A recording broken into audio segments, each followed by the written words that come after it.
Instead, they find something much larger. The emaciated body of Big Al.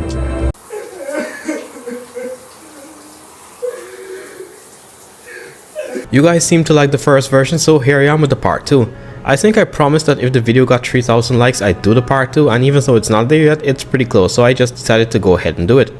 A lot see a random dinosaur die in a movie or series and just shrug it off, because they consider them as vile creatures that just kill each other, which isn't hard to believe from what most modern media portrays them, but even if you don't think it's sad, you gotta admit that some dinosaur deaths are just unfair. Like being behind a kid that was bullying someone else and somehow getting blamed. Actual story, by the way. I was doing my labs behind some guy that was picking on someone else, and the kid that was getting bullied called my name because I was next to him. It still pisses me off to this day. I got suspended and people thought I was a bad person just for being in the same general area. By the way, if by some slim chance that kid who got bullied is watching this, I hope you got bullied again for including me, you bitch. Anyway, back to the main topic. We're going to be looking at some of the most unfair dinosaur deaths in media. From getting tag teamed just because you wanted some food, to having your chest pierced by the woman you love. Before we get into it, consider hitting that subscribe button and follow me on TikTok for some short form content. And if you really like anything prehistoric that would make a Victorian child shit themselves if they saw it, join my Discord. Right now we're having an art competition. Maybe you could join it before it closes.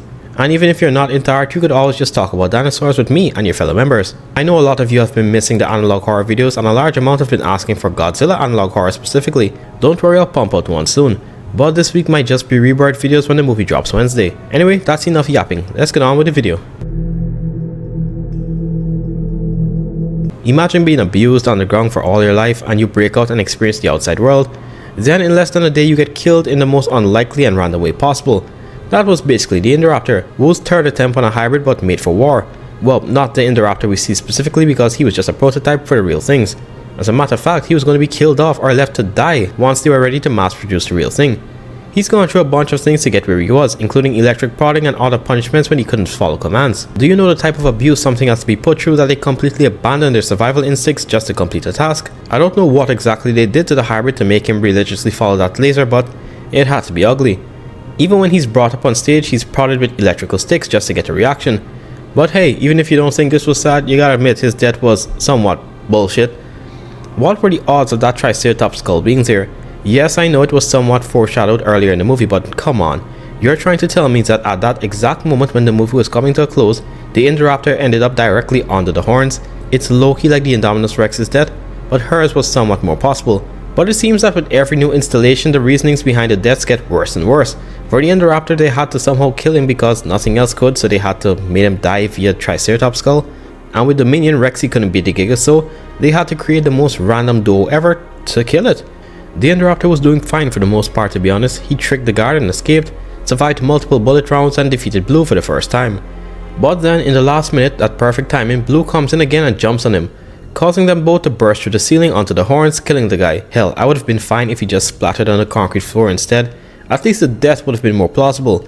I don't know, maybe I'm overreacting. But for me at least, his death doesn't seem fair considering everything he survived up until now, and just how circumstantial the death was. He was so close to freedom too. I know they couldn't just let him kill the main cast, but dear heavens, the death should have been better. But let me know what you think in the comments. Next up is what I consider the saddest death in the entire Primal series behind Spear. A quick overview for those who somehow don't know what Primal is. It's basically a show that revolves around the travels of a female T-Rex called Fang and a caveman called Spear, who build a bond when their kids were killed by some red Rexes. In season 2, the pair get washed up on the same landmass but different parts, and each thought the other was dead. When Fang was out looking for Spear, or probably just trying to get something to eat, she runs into a T-Rex with a red head, called, well, Red. At first, she's annoyed at his presence, but eventually after they share a kill with each other, they begin to get close. Bro even takes her to a tree with fermented fruit to get wasted. For dinosaurs, this is cute, but you try this with people and you're gonna get 12 to 20. Red decides to take Fang to a human village to eat some people. But Fang has long since shed her human-eating coil, but peer pressure is one hell of a thing and she eventually decides to give in. And just as she's eating someone, she locks eyes with Spear, who was staying in the village at the time. It then becomes a big thing where Red tries to attack Spear and Spear does the same, but Fang comes between the two. She eventually makes Red back off, but Spear's pride won't let him ignore this. So he decides to attack Red anyway and they end up on a raised hill. Just as Red was about to kill Spear, Fang comes in and kicks him off the ledge. She didn't mean to hurt him too much, she just needed to get him away from Spear, but unfortunately for her, he wasn't the main character. When he falls off, a painful scream is heard, and as Fang goes to check, it's her mate Red, impaled by a spike that just happened to be there.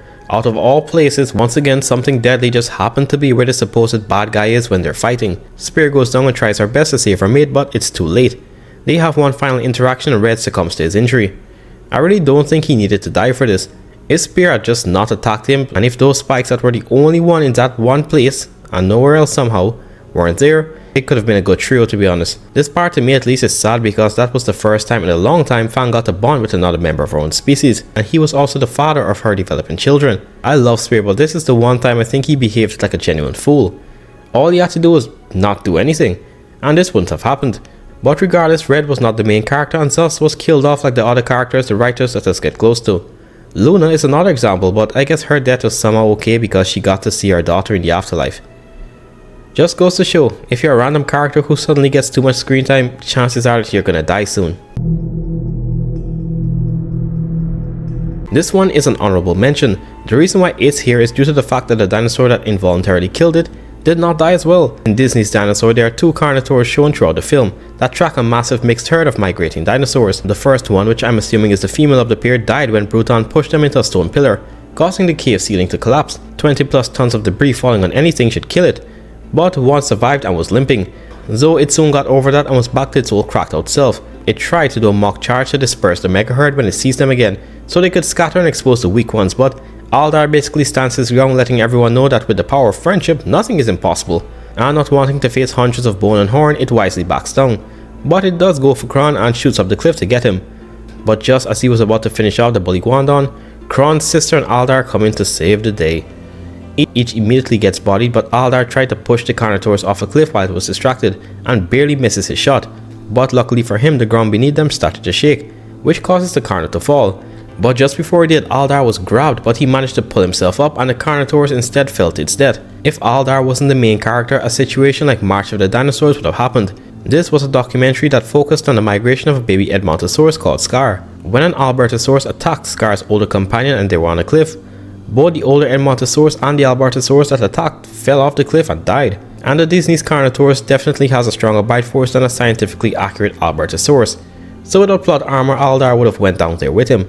I mean, it did have to die sometime throughout the movie whether we liked it or not, because at the end of the day it was a kids movie, so the bad guy needed to perish. But his death was unjust to a younger me. Finally, like the first video, we have another documentary, Dinosaur Revolution. Back in the day, this was my favorite dinosaur documentary aside from Walking with Dinosaurs. Yeah, I even held this above Planet Dinosaur at the time.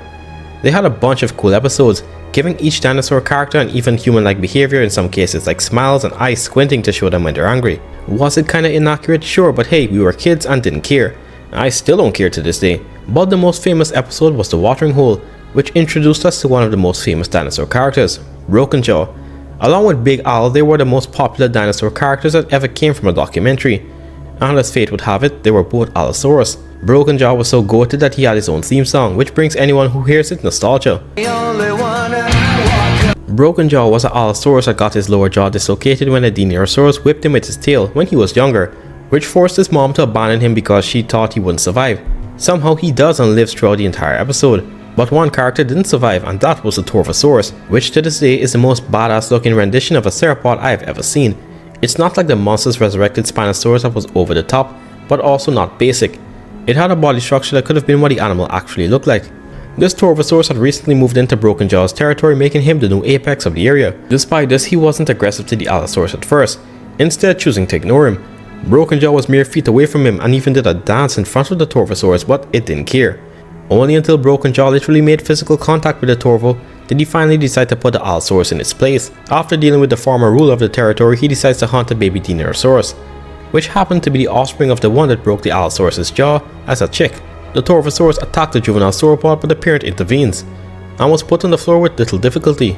With how easily he brought the sauropod down, I always wondered why he didn't just kill it, but that's not what this video is about. He does manage to catch up with the young dinosaur, and just before he can make the finishing blow, Broken Jaw comes in and launches an attack. He doesn't really do any damage, but distracts the Torvosaurus long enough for the adult sauropod to come in and crush the red theropod's chest, almost instantly killing him. This was something like Jurassic World Dominion, but even more random and unlikely. It was a herbivore and carnivore duo, that were actually enemies and they somehow worked together to get this Torvosaurus killed. Broken Jaw is the GOAT, don't get me wrong, but come on, how are they gonna tag team the Torvo like that? What's wilder is that those two somehow became friends, or at least respected each other after the Torvosaurus was killed. You could argue that killing the Torvosaurus would benefit them both because Broken Jaw would become the top predator once again, and the sauropod would have a safe child. But regardless, they didn't have to do my boy like that, he just wanted some food. Anyway, that's pretty much it for this one, folks. By tomorrow, I'll either be in the theaters watching Rebirth, or at home if there's any streaming service I can pay to watch it from there. But with that said, don't forget to like and subscribe. I'll see you guys in the next video.